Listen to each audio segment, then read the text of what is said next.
Example 1. Size of vehicle and head injury measurement. Use the head injury criterion, HIC, measurements listed here to the right and use a significance level of alpha equals 0.05 to test the claim that the 4 samples come from populations with means that are all equal. So what we're doing is we're going to be looking at all 4 of these columns. We have the small, we'll call that mean, population mean 1. This is population mean 2, population mean 3, and population mean 4. So we have the small, the mid-size, the large, and the SUV. So the first thing you want to do is you want to put this into StatCrunch. So we're going to put in our numbers into StatCrunch. So here's our values. And so we want to test our first requirement. So the first requirement is to find out whether the 4 samples have a normal distribution or approximately. So we have to create normal quantile plots. Let's go ahead and do that. So we're going to go ahead and go to Graph. We're going to go to QQ-Plot. We're going to select all 4 of these, and then we're going to go ahead and select horizontal and vertical lines. So here is the first one. So you can see here's small, so they look like a normal distribution. We go to mid-size. This looks like a normal distribution. We go to the large, looks like a normal distribution, and then we have the SUV, which also represents a normal distribution. So we can then say that based on those 4 samples, they appear to have distributions that are approximately normal as indicated by their normal quantile plots. Okay, now we want to check their standard deviations and their variances. So let's go ahead and take a look at that. So we're going to go in here, we're going to select Stat, go to Summary Stats and select Columns. We're going to select all these, and then we're going to take the variance and the standard deviation. So if you take a look at the standard deviation, they differ quite a bit. Okay, and so then we can assume then the variances they're not necessarily substantially close, but those differences are not substantial. Okay, so we therefore, because of that, we can say that they differ by considerable amounts for the standard deviations, but again, not substantial, so we can consider the 4 population variances to be about the same. Now, on the basis of the study design, we can treat the samples as simple random samples. Number 4, the samples are independent of each other, so the HIC measurements are not matched in any way. And number 5, the 4 samples are population categorized according to the single factor of a vehicle size: small, mid-size, large, and SUV. Therefore, the requirements are satisfied. Now we want to be able to identify the null and the alternative hypotheses. So again, how to structure an analysis of variance hypothesis test? Well, since there's 4 samples, the null is going to equal population mean 1, which is equal to population mean 2, which is equal to population mean 3, which is equal to population mean 4. And that's what we signed up here. Okay. Now, the alternative is always going to be at least one of these means is different from the others. Now we're going to select the significance level. Well, we know the significance level is alpha, which is equal to 0.05. So knowing that the fact that the significance level is alpha is equal to 0.05, now we can move forward to then use the p-value method, and then we're going to use the critical value method. Now we're going to use technology to obtain results that include the test statistic and the p-value. The ANOVA test is a right-tailed test because only large values of the test statistic cause us to reject equality of the population means. So let's go ahead and do that. So in here, we're going to go ahead and then open up StatCrunch. And so what we want to do is we're going to go to Stat. We're going to scroll all the way down to where it says ANOVA, and then we're going to select One Way. Now we're going to select each that's in this column. And then from here, we just need to select Compute. So when we select Compute, we're going to get the following information.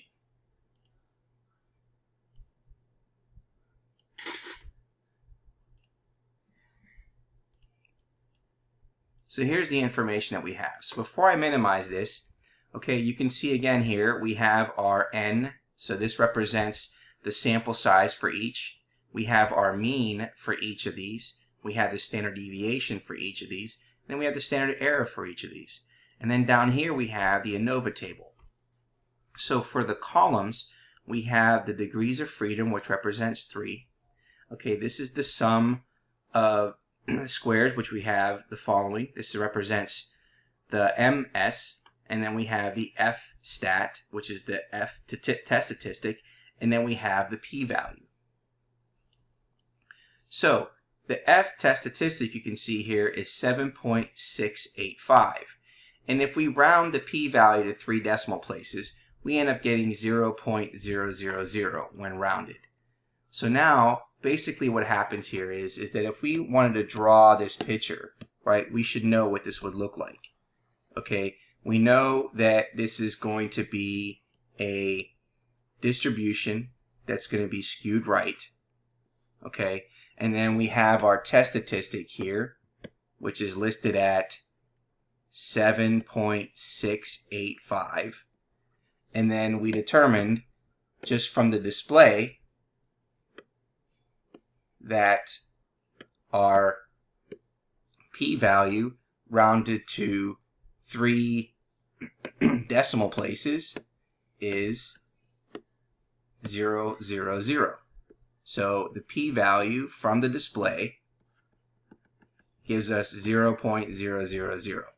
Okay, so now that we have this display, I'm just going to go ahead and minimize that and leave that up here. Okay, we can see that we're going to form a conclusion based on this criteria that uses significance level alpha. So again, we reject the null if the p-value is less than the significance level, or less than or equal to significance level. And we reject the null hypothesis of equal means and conclude that at least one of the population means is different from the others. If we fail to reject the null if the p-value is greater than the significance level, we would fail to reject the null hypothesis of equal means. Now, comparing the p-value versus alpha, we see that 0.000, that should be 3 zeros, is less than 0.05. Therefore, we reject the null hypothesis. Okay, now, let's say we want to use the critical value method. So we have to use the degrees of freedom using k equals the number of samples and n is equal to the sample size. And we're going to use table A5 for the critical values with the significance level of alpha equals 0.05. Before we get to the table, let's find out the degrees of freedom. So the numerator degrees of freedom is k minus 1. Well, how many samples do we have? Well, we have 1, 2, 3, 4 samples. So 4 minus 1 gives us 3. So the numerator degrees of freedom is going to be 3. Now, the denominator degrees of freedom is going to be the value of k, which is 3. And then what is the sample size? So in this case here, the sample size for each of them is 12. So we have 12. So that means we're going to take 3 times 12 minus 1. Well, 3 times 11 is 33. So now we have the numerator degrees of freedom and the denominator degrees of freedom. And we're going to use table A5 with alpha equals 0.05.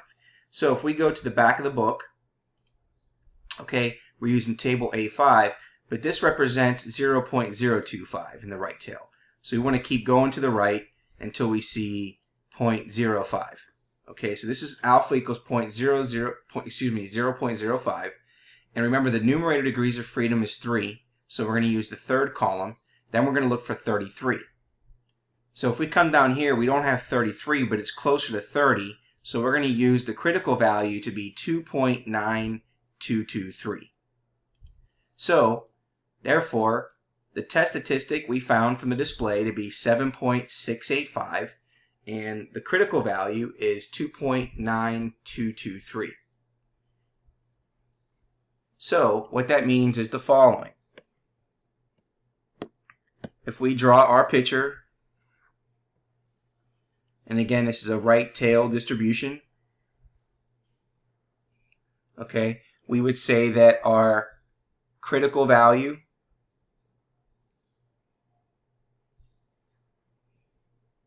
so we'll abbreviate as critical value here is 2.9223.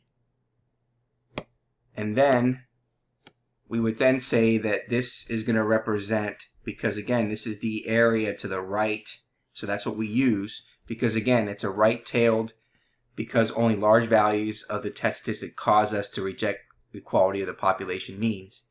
And so now we're going to take a look at the following. So that represents the critical region. So this represents the critical region. So where does the test statistic go? So here is the test statistic, and we can see that the test statistic is way over here.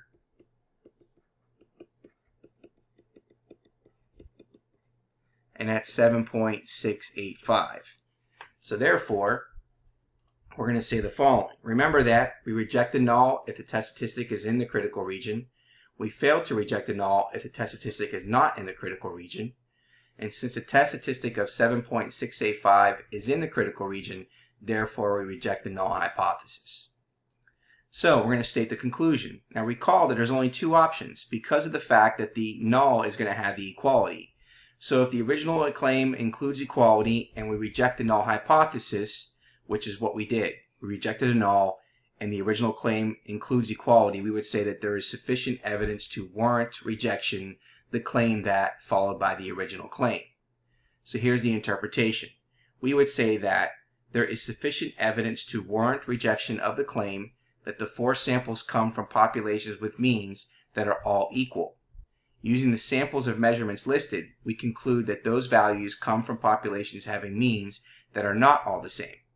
On the basis of this ANOVA test, we cannot conclude that any particular mean is different from the others, but we can informally note that the sample mean for the small cars is higher than the means for the midsize, large, and the SUV vehicles, because it appears that in crash tests, small cars are associated with higher head injury measurements. Now let's go back and take a look at that data here. Okay, so from StatCrunch, we can take a look at those means, right? Here's our sample means. Okay, here's the small, right? We have 290, midsize 180, large 172.5, and SUV is 176.8. Now, one thing we want to take a caution. Now, when we conclude that there is sufficient evidence to reject the claim of equal population means, we cannot conclude from ANOVA that any particular mean is different from the others.